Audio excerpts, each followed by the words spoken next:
This tutorial will walk you through the final report form for the New Hampshire State Council on the Arts Artist Entrepreneurial Grant Program.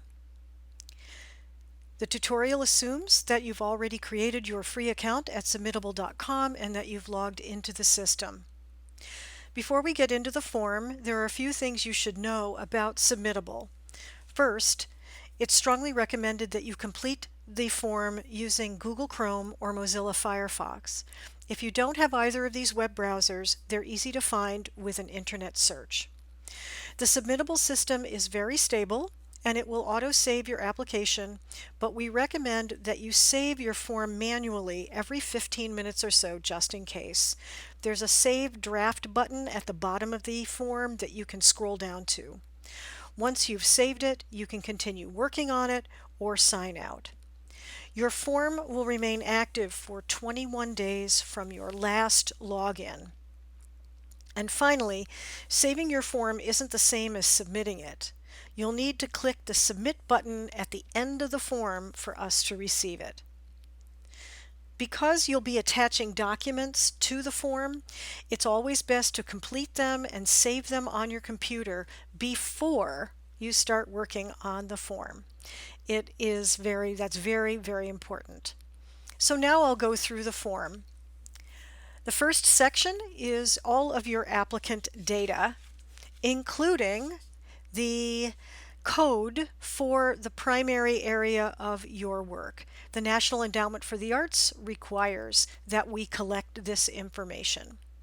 You also want to answer a question about where you are in your career based on your annual income and how much of it is coming from your artistic practice.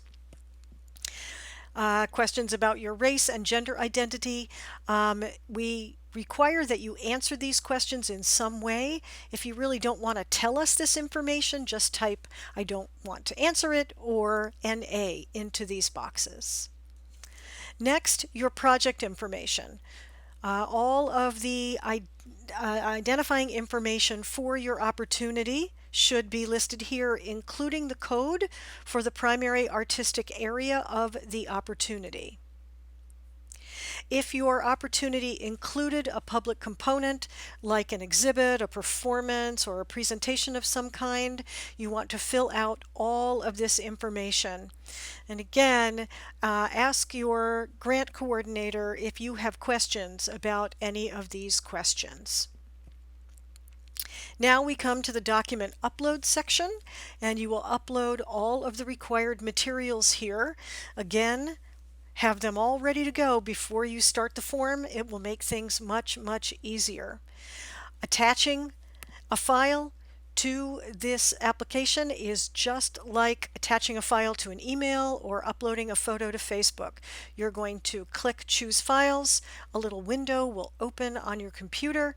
You'll click the appropriate file, click Open, and it will upload and attach. And so I want to say something about files here. This is important. We prefer them in PDF format because there's no way that they can be inadvertently edited.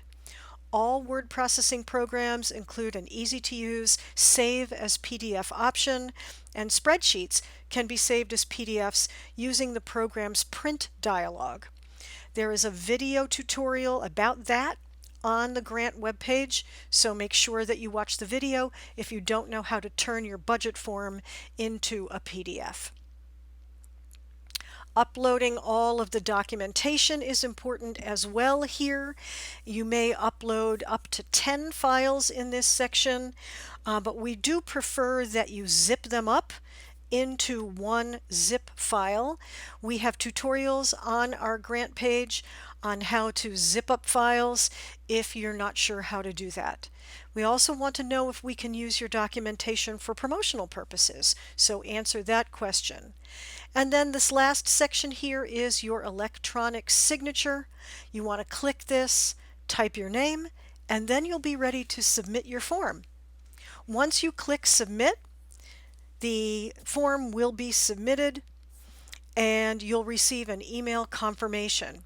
If for some reason the system won't let you submit your form, that's probably because you didn't fill out or complete a required question. You'll have to scroll up and see what you missed. If for some reason you accidentally submit your form before you're really ready, please contact the grant coordinator. That person will be able to help you. That's it. Please let us know if you have questions, and we look forward to seeing your final report. Thanks.